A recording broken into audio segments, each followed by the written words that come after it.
Hello everyone, myself Dr. Payoli, Assistant Professor, Department of Philosophy, RDS College, Muzaffarpur. आज जो मैं विषय आपके समक्ष लेकर आई हूँ वो है epistemology of Spinoza and Leibniz. इसके अपने पूर्व के वीडियो में मैंने डेकार्ट के एपिस्टेमोलॉजिकल थ्योरीज पर आपके साथ चर्चा की थी। आज हम स्पिनोजा और लाइबनिज के एपिस्टेमोलॉजिकल सिद्धांत की व्याख्या करेंगे। एक प्रश्न हमारे सामने दर्शन में आता है कि ज्ञान क्या है, ज्ञान की उत्पत्ति के साधन क्या हैं तथा ज्ञाता और ज्ञेय का संबंध क्या है।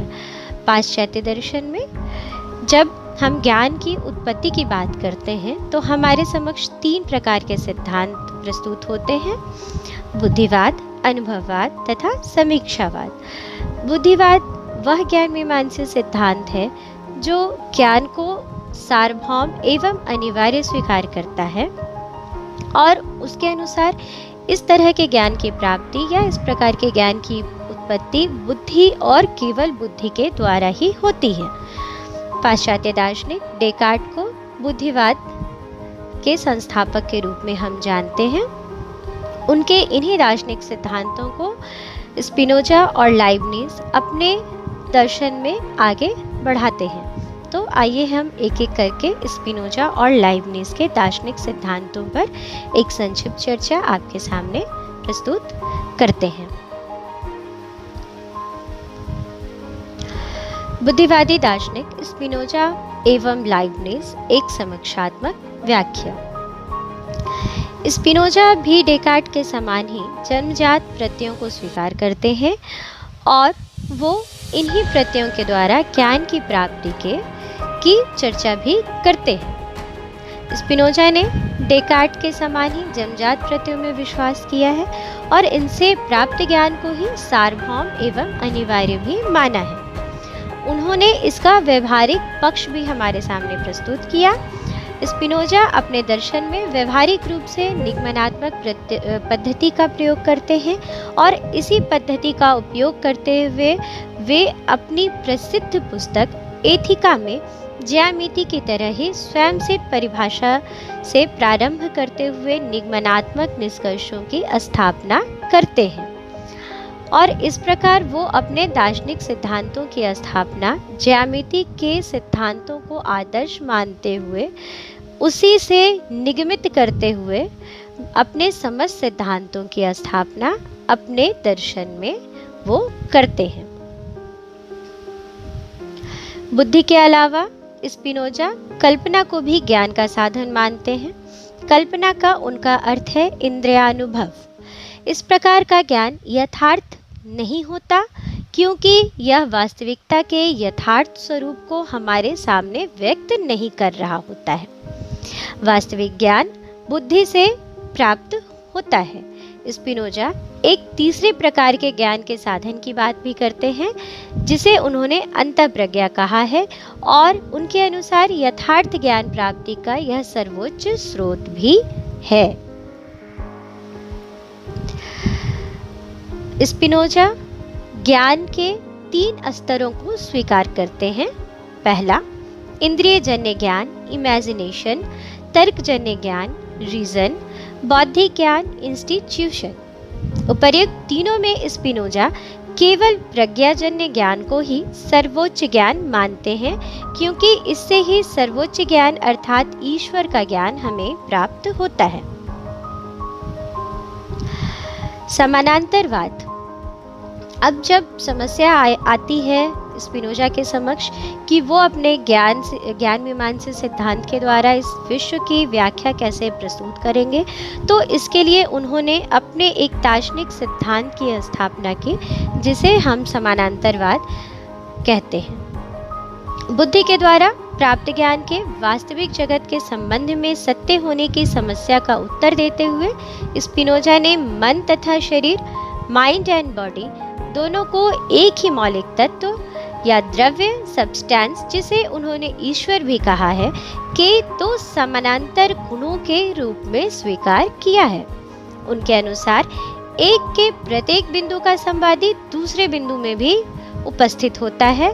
अतः स्वाभाविक है कि एक का दूसरे से हर स्तर पर परस्पर संबंध हो तथा एक दूसरे से मेल हो। इसे ही स्पिनोजा का समानांतरवाद कहा गया है। और आगे बढ़ते हुए अब हम लाइबनिज के ज्ञान मीमांसा सिद्धांत की चर्चा करेंगे। बुद्धिवाद अपने उग्र रूप में लाइबनिज के दर्शन में देखने के लिए मिलता है। जहाँ डेकार्ट कुछ ही प्रत्ययों को जन्मजात स्वीकार करते हैं, वहीं लाइबनिज ने समस्त प्रत्ययों को जन्मजात स्वीकार किया है। उनके अनुसार ये सारे प्रत्यय जन्म के पूर्व ही हमारी बुद्धि में ईश्वर के द्वारा दे दिए जाते हैं। सभी प्रकार के ज्ञान का मूल स्रोत मन या बुद्धि है। मन के सारे प्रत्यय एक ही समान स्पष्ट नहीं होते और इसलिए सबों की हमें स्पष्ट चेतना भी नहीं होती। एक प्रकार से लाइबनिज मन के अलावा एक अचेतन मन के अस्तित्व को भी प्रत्यक्ष या अप्रत्यक्ष रूप में स्वीकार करते हैं, क्योंकि जब हम इन प्रत्ययों का प्रत्यक्षीकरण नहीं कर रहे होते हैं तो हमारे मन से इतर ईश्वर के मन के ये सारे प्रत्यय होते हैं और इसलिए ये सारे प्रत्यय उनके अनुसार सत्य होते हैं। अब उनके समक्ष भी एक समस्या आती है कि इसके आधार पर वो किस प्रकार वास्तविक जगत की व्याख्या करेंगे। तो इसके लिए लाइबनिज ने जिस सिद्धांत का प्रतिपादन किया है उसे हम प्रिंसिपल ऑफ प्री-एस्टैब्लिश्ड हार्मनी कहते हैं, पूर्व स्थापित सामंजस्य का सिद्धांत कहते हैं। लाइबनिज ने मूल सत्ता को चित्तबिंदु या मोनाड्स कहा है। ये चित्तबिंदु कैसे हैं? ये चित्तबिंदु आंतरिक रूप से पूर्ण होते हैं और उनमें बाहर से कुछ भी नहीं आता और ना ही आने की आवश्यकता होती है। ये चित्तबिंदु अपने ढंग से सारे विश्व को प्रतिबिंबित करते हैं और समस्त ज्ञान का भंडार भी इन सब के अंदर ही होता है। ये अपने अंदर से ही पूर्ण ज्ञान का विकास करते हैं। लाइबनिज के अनुसार ये चित्तबिंदु गवाक्षीण या विंडो लेस होते हैं। कहने का अर्थ है कि ये स्वयं में परिपूर्ण होते हैं, जिसमें बाहर से किसी भी ज्ञान के आने की आवश्यकता नहीं होती है। मन से उत्पन्न ज्ञान का बाह्य जगत की वस्तु स्थिति के साथ मेल खाने की समस्या की व्याख्या करने के लिए लाइबनिज ने अपने पूर्व स्थापित छंद के सिद्धांत का प्रतिपादन किया। इस सिद्धांत के अनुसार ईश्वर ने सृष्टि के प्रारंभ में ही मन तथा जड़ तत्व के अंदर एक ऐसा सामंजस्य स्थापित कर दिया है कि मन से उत्पन्न ज्ञान बाह्य जगत के तथ्यों के साथ पूर्णतः मेल खाता हो या खाता है। इस प्रकार संक्षेप में लाइबनिज के अनुसार मन प्रसूत ज्ञान का बाह्य जगत के साथ मेल के कारण स्वयं ईश्वर होते हैं। इस प्रकार हमने देखा कि बुद्धिवादी दार्शनिक डेकार्ट, स्पिनोजा एवं लाइबनिज किस प्रकार अपने ज्ञान सिद्धांत की स्थापना करते हैं और इन ज्ञान सिद्धांतों के आधार पर वो किस प्रकार बाह्य जगत की व्याख्या प्रस्तुत करते हैं। बुद्धिवाद, इसमें कोई शक नहीं कि बुद्धिवाद वह प्रथम सिद्धांत रहा जिसने दर्शन में तर्क पर अत्यधिक बल दिया। मध्यकालीन दर्शन जब आस्था में पूर्ण रूप से घिर चुका था और अंधविश्वास के पगडंडों पर आगे बढ़ रहा था, उस समय डेकार्ट ऐसे आधुनिक दार्शनिक के रूप में उनका अवतरण होता है जिन्होंने आस्था से अलग तर्क के आधार पर दर्शन की नींव रखने का प्रयास किया और इसलिए उन्होंने बुद्धि को ही ज्ञान के उत्पत्ति का साधन माना। उनके अनुसार हमें जानने के लिए फेथ नहीं करना है बल्कि तर्क करना है। और ये भी सत्य है कि जब बुद्धिवाद ज्ञान मीमांसा सिद्धांत के रूप में बुद्धिवाद की स्थापना वो करते हैं, तब वो जब सार्वभौम अनिवार्य ज्ञान की व्याख्या कर रहे होते हैं तो ज्ञान के एक दूसरे पक्ष की उपेक्षा उनसे हो जाती है।